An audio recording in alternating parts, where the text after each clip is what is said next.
Oi gente, tudo bom com vocês? Meu nome é Larissa, esse é o podcast Filme da Semana. Normalmente essa seria a semana que eu traria os assistidos do mês anterior, dessa vez de novembro. Eu quis fazer um negócio um pouco diferente, eu queria falar de um filme que eu assisti no mês de novembro com destaque, era um episódio que era pra ter saído na semana anterior, mas acabou não saindo. Eu dei uma improvisada com um outro tópico, mas eu queria falar desse filme antes de fazer os assistidos, porque aí nos assistidos eu passo rapidamente por todos os filmes e quando eu chegasse nesse filme eu falaria, ouça um episódio anterior onde eu falei muito mais do filme, que é uma coisa que faz sentido. Então, essa semana estou falando de O Agente Secreto.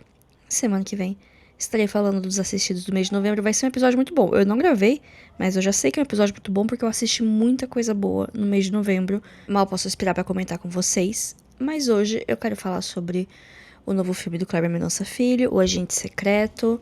É o filme selecionado para representar o Brasil no Oscar e não apenas isso. É um filme que já vem colecionando alguns prêmios aí na jornada. Só que antes de falar do filme, eu queria falar sobre realismo fantástico. Porque eu acho que é um tema importante para falar sobre o filme. Então, a estrutura do episódio de hoje vai ser: eu vou falar um pouquinho sobre realismo mágico, o que é, o que significa, outras obras que abordam esse tema.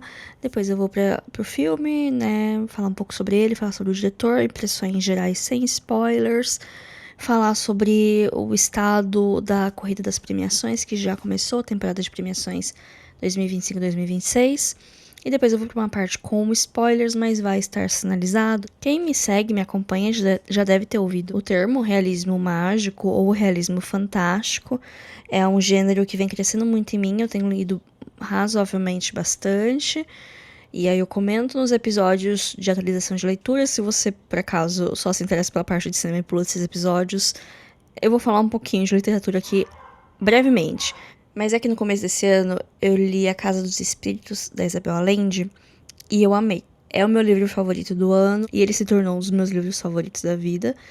E enquanto eu assistia O Agente Secreto, que, spoiler, ele é o meu favorito do ano, eu lembrei muito de quando eu tava lendo A Casa dos Espíritos, tanto por semelhanças estilísticas, semelhanças narrativas, assim, as histórias não têm nada a ver, mas existem semelhanças temáticas. Foi assim que eu comecei a pensar nesse episódio.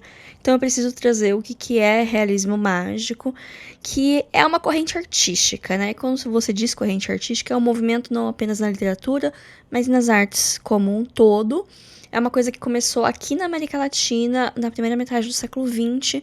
Foi uma espécie de resposta às obras fantásticas feitas na Europa. Eu vou abrir um grande parênteses, porque eu sou muito pessoa da fantasia. Inclusive, quando eu comecei a ler muito na fantasia, e eu sempre gostei muito de filmes de fantasia, com esse olhar muito europeu, desses moldes muito Senhor dos Anéis. Então, às vezes, eu via alguns filmes que estavam lá classificados como fantasia, e eu ia assistir, e aí ele era ou alguma forma de surrealismo, alguma loucura do diretor, ou ele era uma coisa mais pro realismo mágico. E aí também eu não gostava tanto, acontecia de ter um choque de expectativa, por assim dizer, porque a fantasia que eu estava acostumada era a fantasia Senhor dos Anéis, que é o que o pessoal chama de alta fantasia, que é uma história fantástica que acontece no mundo criado pelo autor. Então tem toda essa parte de criação de mundo, de universo. Existe uma constância de ser em algo que pareça a Europa medieval ou algum tempo antigo bem eurocêntrico. E aí vai ter as coisas, e vai ter elementos fantásticos diversos, né? Então essa é a alta fantasia, quando é uma coisa bem descolada do nosso mundo. E aí a ética e a moral da história vai ser de acordo com as visões do próprio autor, né? Às vezes eu sinto que várias pessoas usam essa desculpa de colocar no momento do passado pra abrir as garrinhas conservadoras aí, mas enfim, é casos e casos, autores ou autores. Não é porque um livro se passa nesse tempo antigo que ele precisa ter as éticas e as morais desse tempo supostamente antigo, porque, querendo ou não, é um mundo mágico. Então, o mais distante que tem da gente é uma alta fantasia, que aí tem o termo baixa fantasia, que é uma fantasia que se passa no nosso mundo. Então, é um mundo como a gente conhece, ligeiramente diferente, tem algumas coisas diferentes, mas aí você vai ter uma magia, você vai ter uma coisa diferente ali e vai ter uma explicação. do porquê essas coisas são daquele jeito. Então pense em Harry Potter, por exemplo, que é um mundo igual ao nosso, mas aí tem o mundo dos bruxos, mas aí eles vivem meio que em segredo, tem bastante justificativa porque as coisas são daquele jeito e tal. E aí tem uma tangente dessa baixa fantasia que é a fantasia urbana, que são fantasias que acontecem num contexto de cidade, né? Porque nem toda baixa fantasia é uma fantasia urbana, mas também é um outro nome, né, para uma fantasia mais próxima do nosso mundo. E aí cada autor conta a história que quer contar. Não tô falando que você criar um mundo do zero tem mais mérito do que você se aproveitar do nosso mundo e mudar uma coisa ou outra. No final, o que importa é o que você escreve e como você escreve também, que não adianta nada ter uma ótima ideia e escrever que nem um estudante. E daí, qual que é a diferença do realismo fantástico? Ele tem semelhanças com a baixa fantasia, porque todas as histórias do realismo mágico se passam na nossa realidade. Mas ele tem uma coisinha diferente, um toquezinho ali do inexplicável, do místico, e é muito importante que essa coisa permaneça inexplicável, porque ela só acontece. Por quê? Porque a vida é cheia de mistério. E esse tipo de escrita ele tem esse nascimento, né, na metade do século XX, que era um período onde vários países latino-americanos estavam vivendo probleminhas políticos que eventualmente levaram às diversas ditaduras que aconteceram em praticamente todos os países da América do Sul. Então também tem esse contexto do Estado opressor, de obras estarem no escrutínio de algum órgão censurador. Então também foi uma saída dos escritores de falarem as mensagens que eles queriam através de um jeito um pouco mais abstrato. Também porque geralmente o pessoal que ficava na censura era meio burrinha, né? E o realismo fantástico também foi uma forma da América Latina construir uma identidade das suas obras, porque é uma coisa muito daqui, por mais que pareça meio sem pé nem cabeça uma hora, mas a gente tá aqui nesse caldeirão de coisas, a gente tem uma influência religiosa europeia muito grande, que eu acho que nenhuma parte do mundo tem essa influência que nem tem aqui na América Latina. Tem a parte do colonialismo, de todas as feridas abertas que o colonialismo deixou e que é uma herança compartilhada por todos os países que foram colônias. A diversidade de culturas, a diversidade de pessoas, de línguas, de costumes que se uniram aqui e fizeram essa grande bagunça de um jeito bom, que acaba sendo a nossa cultura, a nossa identidade. Porque nada é tão surreal quanto a nossa própria realidade. Quem que não tem aquele parente mais velho que conta umas histórias cabeludas de algum parente que foi morto pelo lobisomem, ou de alguém que engravidou por alguma criatura da floresta, ou de alguém que fez um negócio que não era pra fazer e aí foi punido por X motivos, algum parente que tem um pouco mais de sensibilidade ao místico. E eu nem vou entrar na coisa da religião organizada em si, porque tem várias formas de se expressar. Quem que não conhece aquela parente que ela meio que apela para todos os santos, ela frequenta igrejas diferentes, lugares diferentes, e é meio que acreditar num pouquinho de cada coisa. E é essa grande loucura que acaba fazendo o realismo fantástico ser o que é. Isso é uma coisa bem marcante aqui da nossa cultura. Isso é uma coisa que a gente consegue ver uma coisa ou outra que se encaixa com o que a gente está acostumado a viver, com o que a gente convive, com o que a gente ouve e tal, mesmo num país tão grande quanto o Brasil e ainda mais num continente maior ainda. Eu usei como base de pesquisa um texto da Ana Carolina Gonçalves Barbosa, no site da Universidade Federal de Minas Gerais. Recomendo a leitura, é um dos primeiros resultados que aparece quando você pesquisa realismo mágico, mas é um texto bem bom, tem referências boas. E algumas obras, né, clássicas do realismo fantástico, como eu já falei, A Casa dos Espíritos, da Isabel Allende, mas o grande ícone é Os 100 Anos de Solidão, do Gabriel Garcia Marques, que é um livro que eu tô muito querendo ler. Eu sei que tem um filme na Netflix, ou é uma série, acho que é uma série da Netflix, ouvi falar bem. Quero muito ler o livro, eu acho que o ano que vem aí demais. Mas A Casa dos Espíritos me arrebatou, assim, de um jeito, porque é uma história, muito resumidamente, é uma saga familiar, que vai acompanhar uma família ao longo de 3, 4 gerações durante o século XX. Começa em 1910, termina na época que o livro foi publicado, que acho que é 1980. Então você segue as mulheres dessa família e, eventualmente, os casamentos e os filhos que elas têm, e aí vai continuando seguindo. E a história dessa família caminha do lado da história do Chile, em momento nenhum no livro fala que é o Chile, mas pelas características do país você sabe, até porque é o país de origem da autora e tal, e na hora que chega no período da ditadura fica muito claro que é o Chile, porque tem coisas assim iguais que aconteceram na vida real. Só que ele tem uma coisa de ser meio episódica, por mais que tenha a Clara, que é a protagonista, a principal protagonista, que é o fio condutor, tem várias coisas que acontecem ao redor dela. Então no começo, que ela é criança, a mãe dela começa a contar umas histórias aleatórias da família. Tipo, elas estão andando um dia pelo terreno, aí passam por uma árvore, e a mãe dela conta uma história daquela árvore que aconteceu. E aí tem um outro dia, o livro começa com um tio dela morrendo. O corpo dele chega na casa e tem um outro baú que chega com ele, que é com os pertences dele, porque ele era um cara muito... Ele era meio que um inventor, ele era um explorador, era no começo do século XX, então tem essa coisa de explorar lugares desconhecidos e tentar coisas nunca tentadas, e o tio dela era essa pessoa. E ele tinha muitos livros, muitas revistas, muitos protótipos de coisa. E ela conhecia esse tio, aí ele morreu. E aí esse baú chega na casa. E aí em vários momentos do livro esse baú volta. Porque tanto a personagem principal quanto suas descendentes acabam interagindo com esse baú. E lá na frente um dos filhos dela vai ter uma personalidade muito parecida com a desse tio. Isso não é exatamente realismo fantástico, mas é essa... a vibe da história, de tipo, tem uma história principal, mas tem vários vinhetes de outras coisas acontecendo.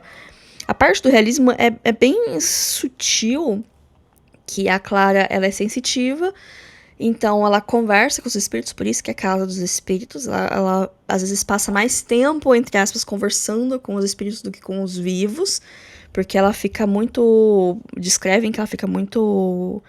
com o olhar perdido, provavelmente conversando com pessoas que a gente não consegue ver. E aí os espíritos contam coisas pra elas. Então ela sabe quando as pessoas vão morrer, ela sabe quando ela vai morrer.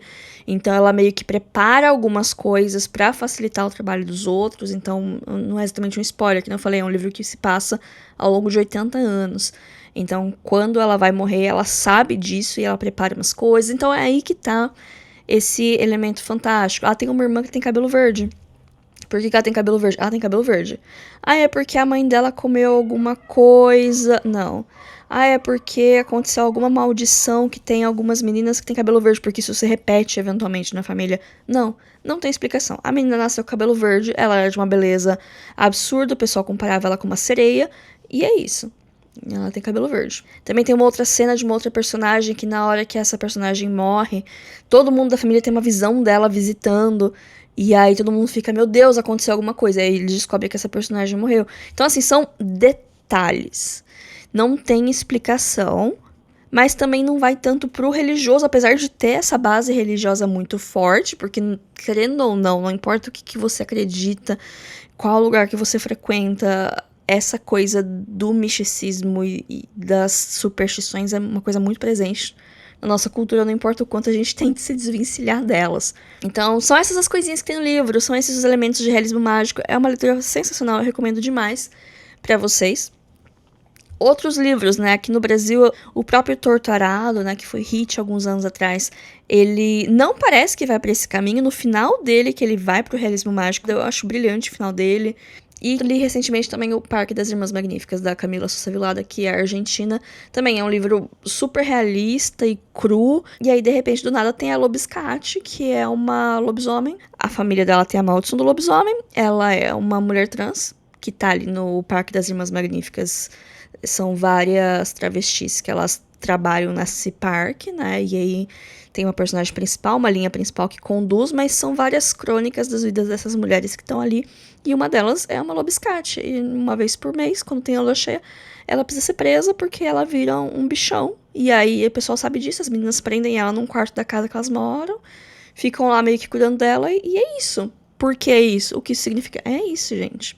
Mas é isso, vamos falar de Agente Secreto agora, mais ou menos. Vamos falar de Kleber Mendonça Filho, o diretor do Agente Secreto. Ele é um pernambucano de 57 anos, nascido em Recife. Ele ama essa cidade e a cidade é palco de vários dos seus filmes. O Agente Secreto é seu quarto longa de ficção. O primeiro longa dele é O Som ao Redor, depois ele fez Aquários, depois Bacurau, agora o Agente Secreto. Ele tem também alguns curtas, eu acho que todos eles estão disponíveis na MUBI, e ele tem um documentário que é o Retratos Fantasmas, que tá na Netflix. O Som ao Redor tá no Telecine, Aquarius tá na Netflix e no Telecine, Bacurau tá no Telecine e eu acho que vai chegar na Netflix em breve.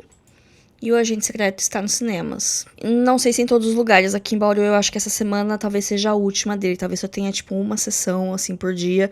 Porque já é a terceira ou quarta semana. Então dá uma esfriada. Mas como tá chegando a temporada de premiação, talvez ele volte lá pra fevereiro, março do ano que vem. Eu acho que é um filme que vai demorar pra chegar em streaming, porque ele é distribuído pela Vitrine. Então não tem uma certeza, assim, do streaming que ele vai chegar em nem qual que é essa janela.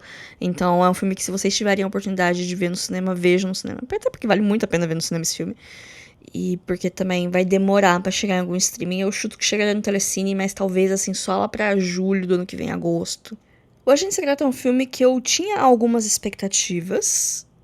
Eu sabia de algumas coisas, mas quando eu fui ver o filme, ele meio que foi completamente diferente, tanto do que eu achava que ele ia ser, quanto do que eu achava que eu sabia sobre ele, o que foi uma experiência muito interessante. Então eu vou tentar me manter, assim, bem no ar as coisas que eu vou falar, pra não dar detalhes demais, ou falar coisas que quem viu o filme vai entender e quem não viu o filme não vai estragar necessariamente. O filme se passa em 1977, tá no final dos anos 70, auge da ditadura.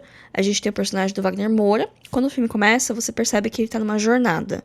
Ele meio que tá indo de um lugar pro outro com um pouco de pressa e com aquela tensãozinha de época de ditadura. Aí ele chega em Recife e ele meio que tá escondendo alguma coisa e ele meio que tá se escondendo de alguma coisa também. Então a gente vai meio que tentando entender quem que é essa pessoa, o que aconteceu com ele, por que ele tá tão aflito, assim, tá escondendo alguma coisa, tem alguma coisa atrás dele. E a gente vai tentando descobrir, tentando montar as peças. Ele fica alojado num prédio que tem várias outras pessoas que também parecem que tem alguma coisa ali, que é onde tem a Dona Sebastiana, que ela é meio que uma líder, assim, desse lugar, uma personagem incrível, uma senhora. Não sei se vocês lembram ela do Bacurau. É uma senhorinha que ela aparece muito pouco, mas ela tem frases muito marcantes. E a personagem dela aqui é ótima. Inclusive, boa parte da divulgação desse filme tá usando bastante a Tânia Mara. E eu tô achando ótimo. Todas as entrevistas dessa mulher são sensacionais. Então, assim, é meio que isso. É um homem com um passado. Ele também tem um filho, então tem essa relação dele com o filho de se reconectar. Você percebe que aconteceu alguma coisa ali. Tem a família da esposa dele que não está mais presente, então também a gente vai tentando entender o que aconteceu ali. Só que nisso, né, tem esse fio narrativo que é quem é esse personagem do Wagner Moura e o que está acontecendo. Ao redor dele tem um universo de personagens que é sensacional. A reconstrução da cidade é uma coisa incrível, essa reconstrução de época.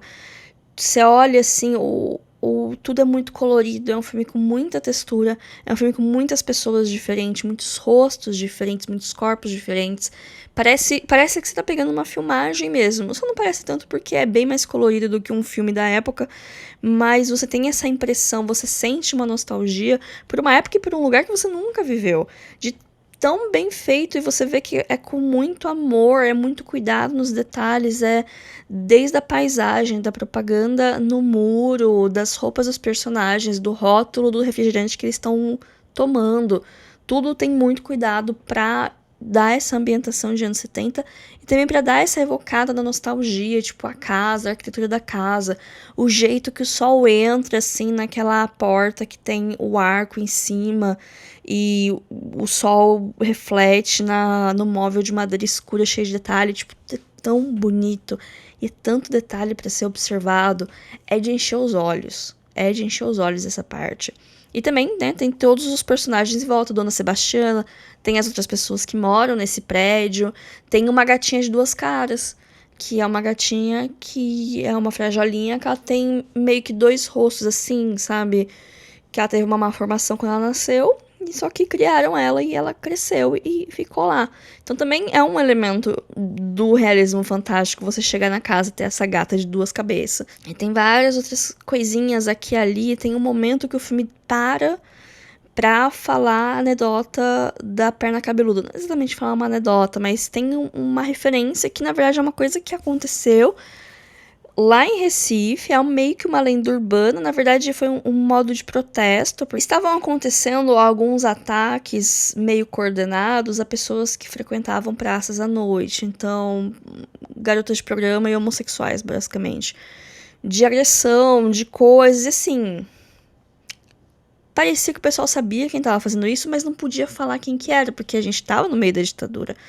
Então o jornal meio que criou esse perna cabeluda que acabou se tornando um tipo de serial killer, por assim dizer, um atacante em série, para poder noticiar esses crimes que eles não podiam falar quem cometia, mas também não podia deixar assim, sem resolução, porque meio que todo mundo sabia quem que estava fazendo aquilo, mas não podia falar. Então, Perna Cabeluda era meio que isso, e aí tem um segmento inteiro do filme dedicado ao Perna Cabeluda, que é incrível. Tem também uma coisa que permeia muito o filme, que é o filme Tubarão, que inclusive eu assisti mês passado por causa desse filme, que teve a estreia um pouco antes, então tem uma parte muito grande do filme que se passa no cinema, então tem as coisas que acontecem, e também Recife é uma das cidades onde mais tem ataques de tubarão no Brasil.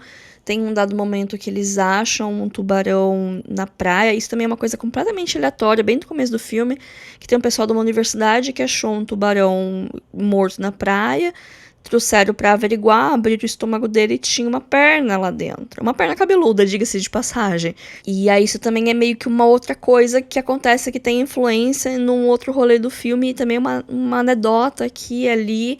E aí todas essas pequenas coisinhas constroem esse universo e constroem um filme que é incrível. Então, por isso que eu lembrei muito da Casa dos Espíritos quando eu tava assistindo Agente Secreto, porque não é só sobre a história principal, mas também é sobre o ambiente, é sobre esses detalhes, e é sobre uma historinha aqui, uma coisinha ali, todos esses detalhes que deixam esse mundo mais vivo. Então gostei muito disso. Eu gosto da história principal também, a história do Wagner Moura. Eu acho bem curioso também que é um filme sobre ditadura, mas não do jeito que a gente está acostumado, que eu percebo que a maioria dos filmes que se passam nessa época, eles têm muito o eixo Rio-São Paulo, né? E é muito a coisa do porão do DOPS, né? A polícia contra os militantes, ou as pessoas que estão ajudando os militantes, né? Tem o Ainda Estou Aqui, mas recentemente é impossível não tecer comparações, né? Porque são filmes que se passam mais ou menos na mesma época, mas eles têm pegadas diferentes. O Agente Secreto, ele mostra um pouco mais como que era a ditadura para a pessoa comum. Então, não era, assim, um reino de terror, mas você sabia que tinha um negócio esquisito ali.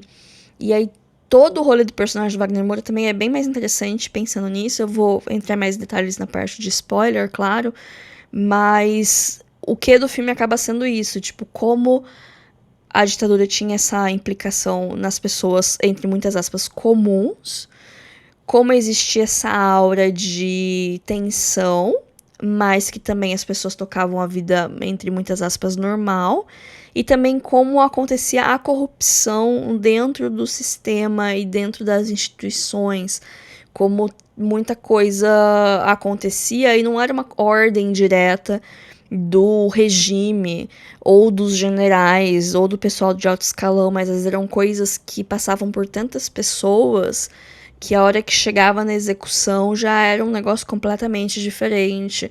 E também sobre a política do dia a dia mesmo, as pessoas que você convive, as pequenas corrupções do dia a dia também que acabam fazendo parte da nossa rotina, né? Então ele vai mais pra esse lado que eu achei um lado bem legal de ser abordado, bem mais diferente, né? Até porque quando a gente fala de filmes de ditadura, a gente tem uma noção.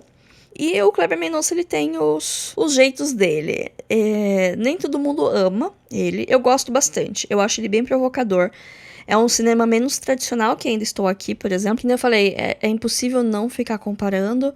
Mas enquanto o Ainda Estou Aqui é um filme bem tradicional no sentido de narrativa, no sentido de ângulos, escolhas estéticas e tal, aqui tem muitas outras coisas um pouco mais diferentes. Não é um filme experimental, não é um filme difícil, mas ele é um filme que ele não vai ser tão redondo na sua narrativa. Ele tem algumas escolhas que deixam algumas questões em aberto. Ele não responde todas as perguntas que ele lança. Ele te dá bastante material. Tem umas horas que ele se explica até demais. Eu acho que ele toma algumas decisões que não vão ser universalmente amadas. Não são. Eu vi várias críticas negativas ao filme e concordo em partes com algumas coisas. Mas, no geral, funcionou demais pra mim. Eu comprei muito a história dele. Ele tem uma coisa que acontece lá no final que é um pouco divisiva. Eu gostei. Na hora eu fiquei um pouco chocada, mas eu confesso que eu gostei e eu acho que é uma coisa que faz o filme crescer, porque ele dá tema pra discussão. É impossível você sair desse filme e não querer falar com alguém, ou não querer ver o que as pessoas estão falando, quais são as interpretações das pessoas. Pessoas diferentes vão ter interpretações diferentes. Também eu vou entrar mais em detalhe na parte de spoilers, mas é um filme que continua com você por muito tempo, você vai pensar muito nele. Esse negócio divisivo que acontece no final, ele é combustível para a discussão, e eu acho que era exatamente isso que o Kleber queria, era manter essa discussão acesa, e para o filme continuar a ser falado, não só como arma de popularidade dele, mas também para instigar o nosso pensamento, né, porque é legal quando isso acontece, não é mesmo? Antes de entrar para a parte de spoilers, vou fazer uma pequena parte aqui de jornada de premiações. Nesse filme, ele teve a sua estreia no Festival de Cannes, lá em maio. Ele foi extremamente elogiado e ele conseguiu o feito raro de ganhar 2 prêmios. Melhor diretor, por Kleber Mendonça Filho, e melhor ator, pro Wagner Moura. Cannes costuma ser um festival que divide bem os seus prêmios. Tenta premiar vários, né? Assim, várias pessoas ficam felizes. Até porque é um comitê pequeno que decide os vencedores. Então não é comum um filme ganhar mais que um prêmio na mesma edição. E aconteceu aqui com O Agente Secreto. Durante o Festival de Cannes, a distribuição dele nos Estados Unidos foi adquirida pela Neon, ou Neon, se eu for falar com sotaque americano. É uma distribuidora que só tem lá nos Estados Unidos e já faz alguns anos que eles têm uma fama de escolher bem os filmes que distribuem. É uma distribuidora pareia, assim, com a A24, com a MUBI, que tem esse faro, né, para um cinema de arte, entre aspas. E desde 2019 são eles que compram os direitos dos filmes que vencem a Palma de Ouro. Essas compras de direitos geralmente são antes do filme ganhar a Palma de Ouro, porque eu acho que deve ser mais em conta do que depois que o filme ganha, né? Geralmente no final do festival, a maioria dos filmes que foram destaque de crítica terminam com distribuição, pelo menos em alguns territórios, principalmente Estados Unidos. E esse ano a Neon tava maluca em Cannes. Ela comprou praticamente todos os filmes que estavam em destaque, o que cria uma certa complicação agora na parte de campanha para premiação, porque é a distribuidora que faz a campanha, que paga, que planeja, que faz o grosso do trabalho. E aí, por causa disso, algumas distribuidoras acabam focando em 1 ou 2 filmes do seu portfólio para aplicar tempo e recursos para promover, porque, querendo ou não, Oscar e outras premiações são grandes concursos de popularidade. E se você não promove os seus filmes, as pessoas não sabem que eles existem, basicamente. A Neon tem nas suas mãos agora O Valor Sentimental, do Joaquim Trier, que é um filme da Noruega, que venceu o prêmio do júri em Cannes. É o mais forte nessa altura do campeonato para o Oscar de Filme Internacional, vem ganhando vários prêmios. E a Renate Reinsrive é uma das favoritas pro Oscar de melhor atriz. Esse é o estado da corrida agora, dia 5 de dezembro de 2025. Então tudo indica que esse é o filme que a Neon está colocando mais atenção nessa campanha para Oscar. Também está no guarda-chuva da Neon Foi Apenas um Acidente, do Jafar Panahi. É um diretor iraniano, um filme que se passa no Irã. É crítico do regime, inclusive essa semana foi expedido uma ordem de prisão para o diretor de novo, né, por ser contra o regime. Já aconteceu. Diz a lenda que esse filme ele precisou colocar dentro de um bolo para mandar para França, para editar o filme lá e depois mandar para Cannes a partir de lá, porque ele já é uma pessoa não muito benquista pelo seu país. Então é a indicação da França para o Oscar Internacional, porque é uma coprodutora e isso pode acontecer. Então é um filme que tá ganhando bastante tração. Ele ganhou a Palma de Ouro em Cannes.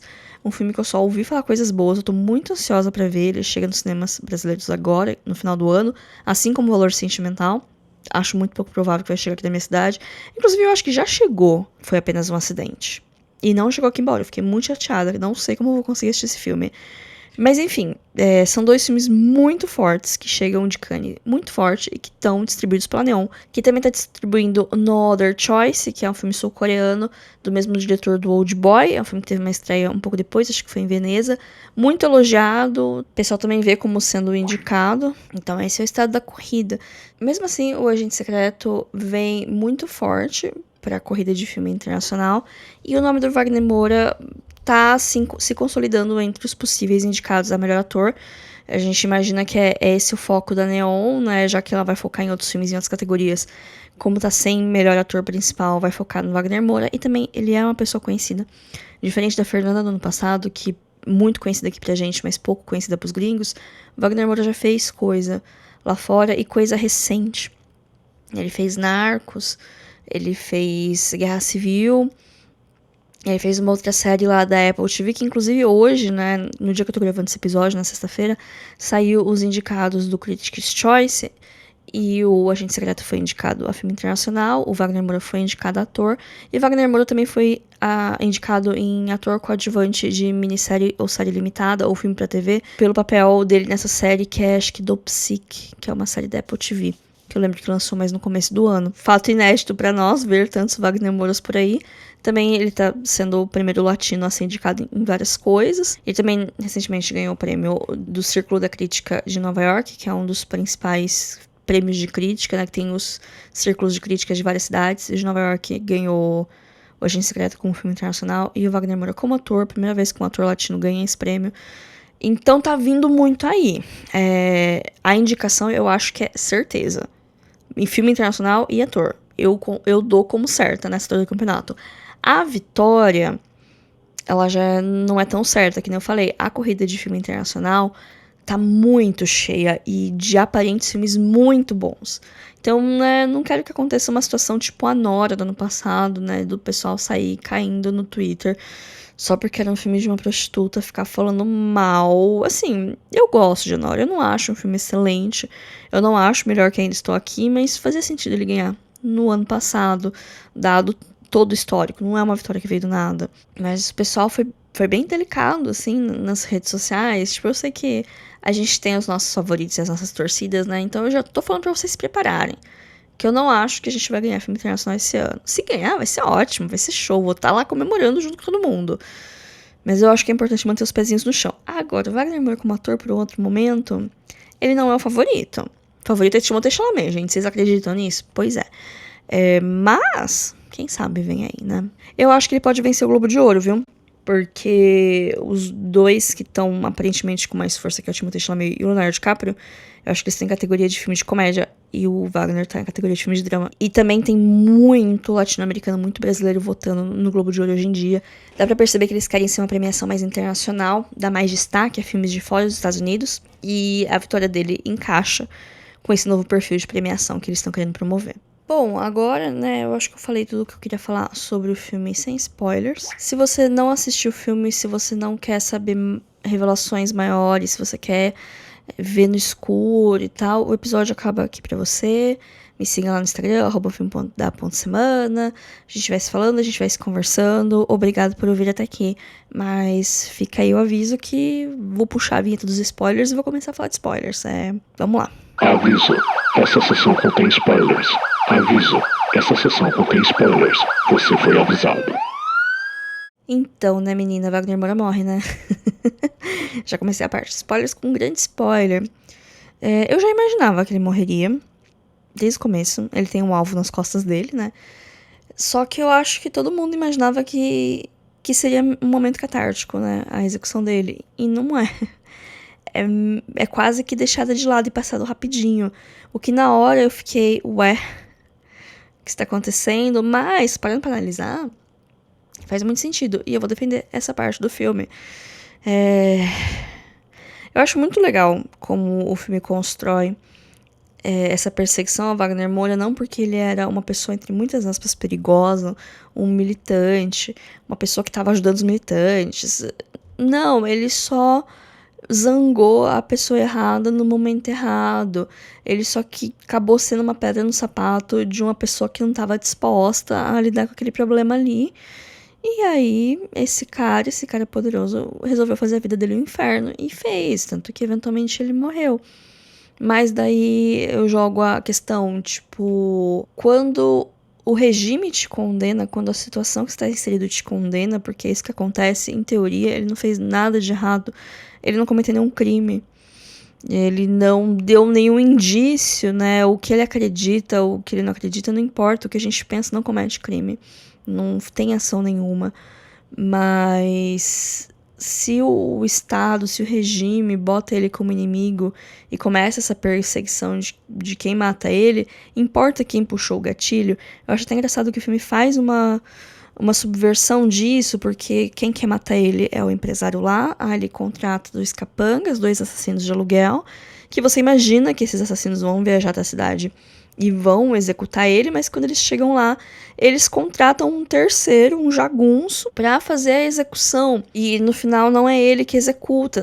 Quer dizer, não fica claro, né? A gente não vê o que acontece com esse outro jagunço depois das coisas que acontecem, mas o que importa é ele morreu. O regime, a sociedade já tinha condenado ele, então quem fez os finalmente meio que não importa nessa situação. Então, tratar o filme com essa crueza, por assim dizer, pra mim é isso que significa, né? No final, não importava a situação que ele morreu ou quem matou ele, o que importa é que ele morreu e ele tá morto e a história dele acabou com ele. Que aí é a parte mais triste do filme, porque é um filme muito sobre memória, né? Como eu falei, a reconstrução da cidade, muito bonita, muito bem feita pra uma pessoa que é da cidade, pra uma pessoa que sente muita nostalgia da cidade. O Kleber Mendonça era criança nessa época, talvez uma idade próxima ao filho do Wagner Moura. E é comovente, né, como em algum momento do filme, bem no começo, né, que a gente tá vendo o personagem do Wagner se reaproximar do filho, e aí eles conversam sobre a mãe, né, que morreu, e aí a criança fala que tá começando a esquecer da mãe. E aí quando você ouve isso, você fica triste, e aí depois que você vê o presente do filme com essa criança crescida e ele conversando com a moça e falando: você tem mais informação do meu pai do que eu. Eu não lembro muito bem do meu pai, porque ele morreu quando eu era muito criança. E as coisas que eu sei dele, as coisas que meu avô me contou. E mesmo assim, acaba não contando tudo. Ou porque não conhece tudo, ou também para poupar ele, né?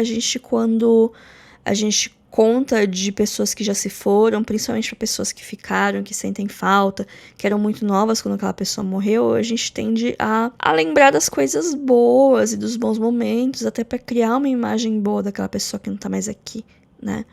Mas as pessoas são complexas, todas as pessoas, todo mundo, eu, você, seu pai, sua mãe, todo mundo é complexo, todo mundo acerta e erra, quase que em igual medida. E o filme faz muito isso, humaniza todos os personagens dele, bons ou maus, querendo ou não. E assim como Ainda Estou Aqui, ele fala sobre memória e sobre a preservação da memória, mas ele joga um contraponto, que é, sim, é importante preservar a memória. E é importante que a gente tenha ações ativas para preservar a memória, tanto a memória da ditadura, para impedir que esse tipo de coisa volte a acontecer. A gente precisa lembrar exatamente do que aconteceu para que isso não se repita, mas também as memórias dos indivíduos, das pessoas que estavam lá. Nem todo mundo que morreu na ditadura era militante, nem todo mundo que morreu na ditadura estava na luta ou tinha um ideal, morreu por um ideal. Várias pessoas acabaram ficando nesse fogo cruzado, seja porque foi uma pedra no sapato para a pessoa errada, seja porque ela tinha alguma característica que quem mandava não queria ver por perto, ou qualquer outro motivo, às vezes é só uma queima de arquivo. No começo do filme meio que mostra, né, os matadores matando um cara, desovando um corpo, né, e depois eles veem um jornal que aí tá falando de um menino desaparecido, de um universitário desaparecido, e aí eles ficam, nossa, aquele menino, ele era um cara inteligente, ele passou na universidade, e aí você meio que faz as contas. O filme não deixa tão claro, mas você meio que subentende que aquele corpo que eles desovaram era daquele estudante desaparecido, né, então... E aí, sabendo do contexto da ditadura, que os estudantes, geralmente, são os que estavam envolvidos com as coisas, você meio que imagina o que aquela pessoa era, mas você não sabe quem aquela pessoa era. Porque muita coisa vem disso também. A própria ditadura vem de criar narrativas de inimigos do Estado que precisam ser combatidos, né? Então, tem essa questão da guerra da narrativa também. Quem vai lembrar de você?